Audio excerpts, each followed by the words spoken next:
합한 사람. 말씀을 간절하게 읽고 순종해요 라는 제목으로 여러분과 말씀을 나눌게요. 자, 구약의 이스라엘 역사 속에서 가장 훌륭한 왕은 누구였을까요? 아스기야. 히스기야. 또 요시야. 요시야. 구약의 역사 전체 중에서야. 자, 사람마다 이렇게 의견이 다 다를 수가 있어요. 정답이 있는 게 아니라 사람마다 생각이 다 다를 수가 있어요. 여러분들의 생각을 물어본 거야. 하지만 성경은요, 하나님의 마음에 합한 가장 훌륭한 왕으로 바로 다윗을 소개하는데요. 그 증거로 우리 사도행전 13장 22절을 함께 읽어볼게요. 시작. 해하시고 다윗을 왕으로 세우시고 증언하여 이루시되 내가 이새의 아들 다윗을 만나니 내 마음에 맞는 사람이라 내 뜻을 다 이루리라 하시더니 아멘. 그래요. 이처럼 성경은요, 다윗을 구약 전체 역사 속에서 가장 으뜸가는 왕으로 묘사해요. 그렇다면 구약 역사 전체가 아닌 이 열왕기서, 여기서부터 열왕기서거든. 솔로몬 이야기부터가 열왕기서인데 이 구약 전체가 아닌 딱 이 부분 열왕기서에서는 어떤 왕이 가장 으뜸가는 왕이었을까요? 요시야. 오, 다 나왔어요. 네, 열왕기서는요, 다윗의 후손 중에서 다윗처럼 정말 열심히 하나님의 말씀대로 통치한 왕을 2명 더 소개하는데요. 그 중에 한 명이 지난 시간에 히스기야 왕이었어요. 여러분 정답 맞추셨다시피. 그리고 실제로 이 히스기야는 매우 훌륭한 왕이었죠. 물론 단점도 있었지만 대체적으로 훌륭한 왕이었죠. 하지만 남은 이 한 명은요, 히스기야를 능가하고 어쩌면 율법을 지키는 데 있어서는 다윗보다도 더 뛰어났던 왕이었는데요. 누구냐? 바로 정답. 오늘 본문 속 요시야 왕이었어요. 러시아요? 요시야. 역시나 그 증거로 우리 열왕기하 23장 25절 함께 읽어볼게요. 시작. 요시야와 같이 마음을 다하며 뜻을 다하며 힘을 다하여 모세의 모든 율법을 따라 여호와께로 돌이킨 왕은 요시야 전에도 없었고 후에도 그와 같은 자가 없었더라. 네. 자, 그렇다면 여러분, 요시야 왕은 어떻게 해서 다윗을 잇는, 다윗 다음으로 하나님이 가장 인정하시는 왕이 될 수 있었을까요? 우리 말씀 쪽으로 한번 들어가 확인해 볼게요. 자, 요시야는요, 아버지 아몬, 그러니까 아버지가 이름이 아몬이야. 아몬 왕이 암살당해서 죽게 되자 8살이라고 하는 어린 나이에 왕 위에 오르게 되었어요. 그렇다면 아버지 아몬 왕은 왜 암살당했던 걸까? 자, 사실 아몬 왕은요, 남유다 역사 속에서도 손에 꼽힐 만큼 아주 극악 무도한 왕이었어요. 얼마나 약했는지 끝까지 하나님께 회개하지 않다가 결국 신하들에게 이렇게 무참히 암살당하고 말았던 거죠. 그런데 신기하게도 이렇게 악한 왕의 밑에서 요시야와 같은 아주 훌륭한 아들이 태어났던 거예요. 그 아들이라는 세상 법칙을 하나님의 은혜로 산산조각 부셔버리고 아버지와 정반대되는, 정말 좌로나 우로나 치우치지 않고 오직 하나님의 율법대로 살아가. 여러분, 우리 성경 읽다 보면 좌로나 우로나 치우치지 말라라는 말씀이 나오잖아요. 그죠? 여러분, 이게 좌로나 우로나 치우치지 말라는 게 중도를 걸어라 뭐 이렇게도 해석될 수 있겠지만 그거는 한 2번 3번 뜻이고요. 좌로나 우로나 치우치지 말라는 그 말씀의 진짜 의미는요, 자, 여러분 예를 살펴볼 보세요. 이스라엘을 보세요. 이스라엘 왼쪽 좌측에는 뭐가 있어요? 애굽이 있죠. 이집트가 있죠. 오른쪽에는 뭐가 있어요? 메소포타미아. 이 메소포타미아를 중심으로 만들어진 대제국이 3개가 있어. 뭐야? 아수르, 바벨론, 페르시아.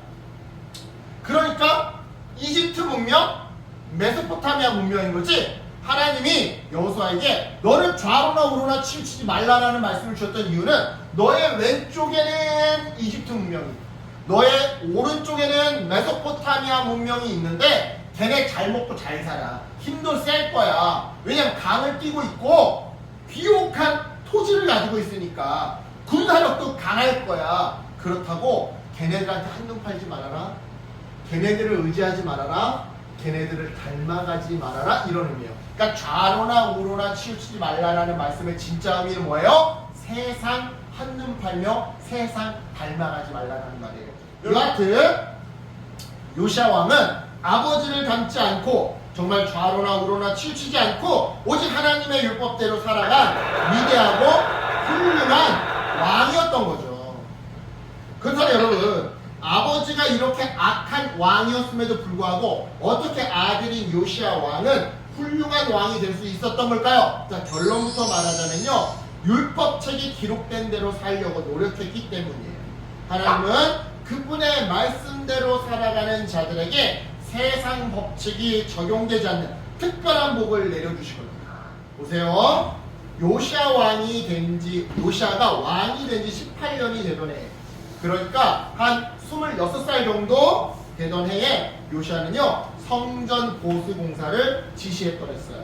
물론 그 이전부터 대대적인 종교 개혁과 사회, 경제, 문화에 있어서 전반적이고 대대적인 개혁을 진행해 왔었던 요시야였는데요. 26살이 되던 해에는 특별히 성전 보수 공사를 지시했던 거죠. 그런데 이게 웬일이에요?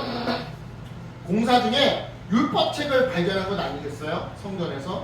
이처럼 공사 현장에서 발견한 율법책을요, 대제사장 힐기야가, 이게 대제사장이에요. 대제사장 힐기야가 서기관 사반에게 넘겨주었고요. 사반은 그 책을 요시야 왕 앞으로 가지고 가서 읽기 시작했는데요. 그 책의 내용을 들은 요시야 왕은요, 자기의 옷을 찢으며 애통해하기 시작했어요. 왜요? 자, 율법책은요, 아주 간단히 말해서 하나님의 뜻과 하나님의 뜻에 걸맞는 우리의 삶의 방식을 알려주는 책인데요. 동시에 이 책에 적힌 말씀대로 살면 복을 받지만 말씀대로 살지 않으면 벌을 받는다는 내용이 아주 강조되어 있는 책이 바로 이 율법책이에요. 그런데 사반의 낭독을 통해 이 율법책을 읽어봤더니 그동안 이 남유다가 하나님의 말씀대로 살고 있지 않았음을 깨닫게 되었던 거죠.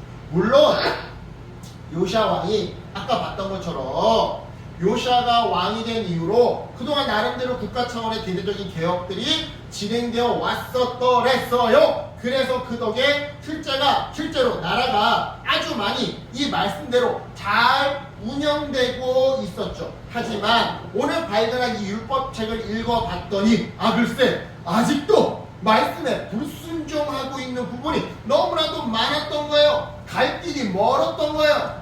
이 남유다 가운데. 그래서 이러다가 하나님의 심판으로 우리 남유다가 아수르와 바벨론과 이집트의 틈바구니 속에서 멸망당할지도 몰라 라는 애통함과 함께 요시야 왕은 자기의 옷을 찢었던 거죠. 이렇게 한참을 울부짖은 요시야는요, 대제사장과 서기관에게 명령해서 여자 선지자 훌다에게 찾아가 우리가 어떻게 해야 하는지 물어보고라고 명령했는데요. 그렇게 해서 찾아간 훌다는요, 이 여인이 훌다예요. 훌다는요, 하나님의 이건 남자 목소리인데, 하나님의 진노가 그동안 율법을 오랜 시간 외면하고 살아온 남유다 백성에게 곧 임할 겁니다 라고 예언했어요. 즉 하나님이 내리시는 진노는 아무도 감당할 수 없고 따라서 아무도 끄지 못할 거라고 예언했던 거죠. 하지만